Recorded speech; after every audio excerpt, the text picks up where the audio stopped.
अस्सलामुअलैकुम। आज जो हम अपना डिस्कशन कर रहे होंगे वो हम अपने कैमरा के तीसरे पिलर पे बात कर रहे होंगे, एक्सपोज़र ट्रायंगल के तीसरे पिलर पे बात कर रहे होंगे, वो है आईएसओ। आईएसओ क्या होता है? ISO stands for international standard organisation. इसका इससे क्या लिंक है ये मुझे नहीं पता, बट मैं आपको ये ज़रूर बता सकता हूँ कि आईएसओ करता क्या है। आईएसओ बेसिकली इमेज सेंसिटिविटी को कहते हैं कि इमेज सेंसर की सेंसिटिविटी क्या है, उसको हम आईएसओ कहते हैं। या इमेज सेंसर के अंदर कितनी लाइट एब्ज़ॉर्ब कर सकता है और कैप्चर कर सकता है, वो हमारा आईएसओ डिसाइड करता है। अब आईएसओ जो बेसिकली जो नेटिव कैमराज़ में या डीएसएलआर्स में या प्रोफेशनल कैमराज़ में कोई भी होता है, मिनिमम जो होता है वो 100 होता है।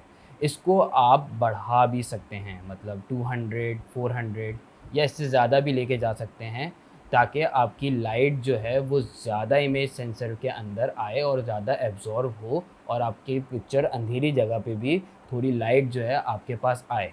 लेकिन उसकी एक प्राइस पे करनी पड़ती है, उसकी एक प्राइस ये पे करनी पड़ती है। वैसे तो आप जैसे अंधेरी जगह पे पिक्चर ले लेंगे, आईएसओ बढ़ा के अपनी लाइट की जो सेंसिटिविटी है उसको बढ़ा के आप पिक्चर तो ले लेंगे, लेकिन उससे क्या होगा कि आप जैसे ही आईएसओ अपना बढ़ाते जाएँगे, जैसे 1600 या 3200, आपकी पिक्चर में ग्रेन्स आना शुरू हो जाएँगे और आपकी पिक्चर की क्वालिटी जो है वो कॉम्प्रोमाइज़ होगी। मैं फिर से बता देता हूँ, इमेज की एब्ज़ॉर्ब जो आईएसओ क्या करता है, लाइट की सेंसिटिविटी को एब्ज़ॉर्ब करता है कि कितने सेंसिटिव है लाइट को लेके आपका कैमरा, वो आपका आईएसओ डिसाइड करता है। आईएसओ जितना आप बढ़ाते जाएँगे, आपकी पिक्चर पे ग्रेन्स जो हैं वो उतने ही आना शुरू हो जाएँगे। तो आपको अब मैं आपको वो ये बताता हूँ कि ये तीनों की, जैसे मैंने आपको बताया ना, एक्सपोज़र ट्रायंगल मतलब अपर्चर का सही होना, शटर का सही होना, आईएसओ का सही होना, इन तीनों की पिक्चर्स की वेरिएबल्स का सही होना एक पिक्चर खींचने के लिए बहुत ही ज़रूरी होता है। आईएसओ वैसे तो आप अगर कम से कम में अगर ले सकते हैं और उसके अंदर आपकी पिक्चर अच्छी आ रही है, पिक्चर क्वालिटी आपकी आपके एक्सपोज़र जो है अच्छा-सा आ रहा है, तो that is the best thing. लेकिन अगर आपके पास फॉर एग्ज़ाम्पल शटर जो है आपने इतना रखा हुआ है कि 160 से नीचे नहीं जा रहे ताकि आपकी पिक्चर ब्लर ना आए, ठीक है? आपने अपर्चर भी अपने कैमरे का कम से कम रखा हुआ है ताकि आपकी लाइट सोर्स भी आए, तब भी आपकी पिक्चर जो है डार्क आ रही है, तो फिर आप जो है आईएसओ की मदद लेते हैं। मतलब आईएसओ अगर उस वक़्त 100 है, तो आप उसको एक स्टेप बढ़ा देते हैं, जैसे 200 कर देते हैं, फिर पिक्चर लेके देखते हैं। अगर पिक्चर तब भी थोड़ी अंडर एक्सपोज़्ड आ रही है, तो फिर उसको अपना आईएसओ को हम 400 या 800 करके जो है अपनी पिक्चर तो ले लेते हैं। लेकिन उससे क्या होता है कि आपकी थोड़ी-सी पिक्चर में ग्रेन्स आना शुरू हो जाते हैं, मतलब पिक्चर की क्वालिटी कॉम्प्रोमाइज़ होना शुरू हो जाती है। तो वैसे तो अगर देखा जाए आजकल के कैमराज़ में, डीएसएलआर्स में आराम से 1600 आईएसओ तक इतना वाज़ेह फ़र्क नहीं पता चलता पिक्चर के ऊपर, ज अगर आप 1600 आईएसओ पे भी जाते हैं।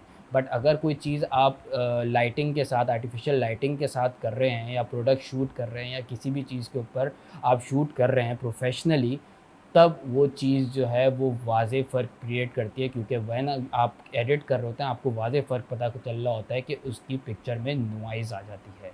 तो आईएसओ का सही होना बहुत ज़रूरी है। आइए चलो आपको मैं थोड़ी-सी एग्ज़ाम्पल्स दिखा देता हूँ ताकि आपको और क्लियर हो जाए कि आईओ की वेरिएबल सेटिंग्स जो है वो क्या रिज़ल्ट्स दे रही होती हैं।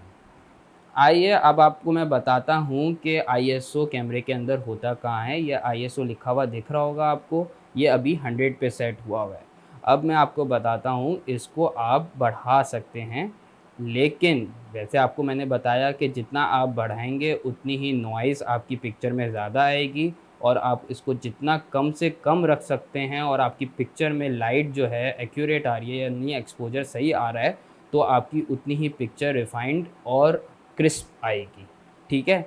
अगर आपके पास कोई और चारा नहीं है, मतलब कि अगर आपके पास कोई और ऑप्शन नहीं है कि आपकी शटर भी सेट है, अपर्चर भी आपने मिनिमम रखा हुआ है, तो फिर आप आईएसओ का सहारा लेके इसको बढ़ा देते हैं और आपकी पिक्चर में लाइट अब्ज़ॉर्प्शन ज़्यादा हो जाए।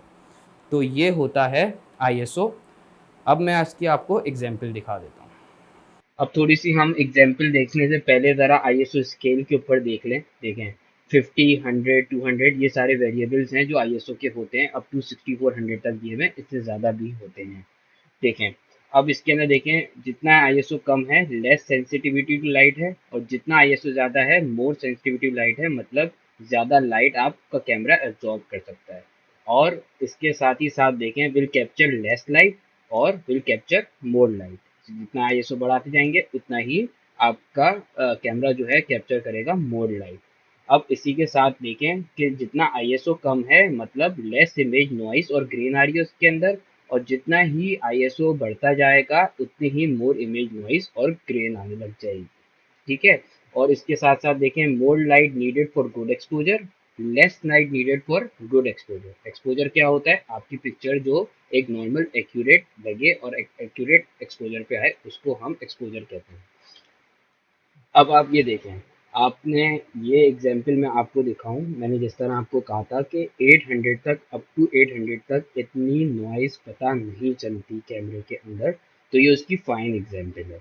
वैसे तो आप 100 पे ले, अगर 100 के ऊपर आपकी थोड़ी सी लो लाइट एक्सपोजर पिक्चर आ रही है तो आप आईएसओ 200 या 400 पे भी जा सकते हैं, इसके अंदर इतना नॉइज़ का पता नहीं चलता।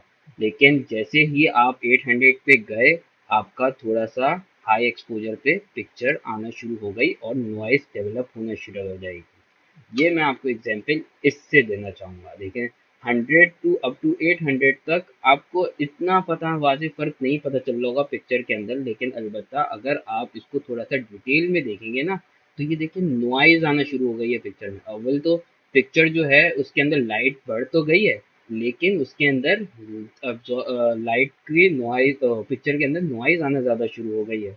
इसी तरह अगर आप जितना बढ़ाते जाएंगे 1600, 3200, 6400 या 1,28,000, उतनी ही नॉइज की आती जाएगी पिक्चर के अंदर, और उतनी ही ग्रेनी पिक्चर और पिक्चर की क्वालिटी जो है बुरी होना शुरू हो जाएगी। ये एग्जांपल एक और देता हूँ आपको। देखें, इसके अंदर आईएसओ 200 सेट किया हुआ है। ठीक है। पिक्चर आ रही है क्लियर, क्रिस्टल क्लियर पिक्चर आ रही है, डिटेल्ड पिक्चर आ रही है। जैसे ही आपने आईएसओ बढ़ाया, पिक्चर की एक तो क्वालिटी गिर गई, उसके कलर्स थोड़े से डिम होना शुरू हो गए, और उसके साथ साथ उसकी पिक्चर में नॉइज आना शुरू हो गई। यही इसकी भी एग्जाम्पल है। आईएसओ 100 पे देखें कितनी प्यारी पिक्चर खिंची हुई है, मतलब बिल्कुल क्लियर पिक्चर आ रही है। जैसे ही नॉइज इमेज आना शुरू हो गई, नॉइज से 3200 आईएसओ बढ़ाया तो नॉइज आने लग गई इमेज के अंदर। तो ये होता है आईएसओ, और इसका जो रोल होता है वो डिपेंड करता है आपके शटर और अपर्चर पे, मतलब ये तीनों चीज़ें एक साथ चलती हैं, तो इसलिए इनको कहा जाता है एक्सपोजर ट्रायंगल।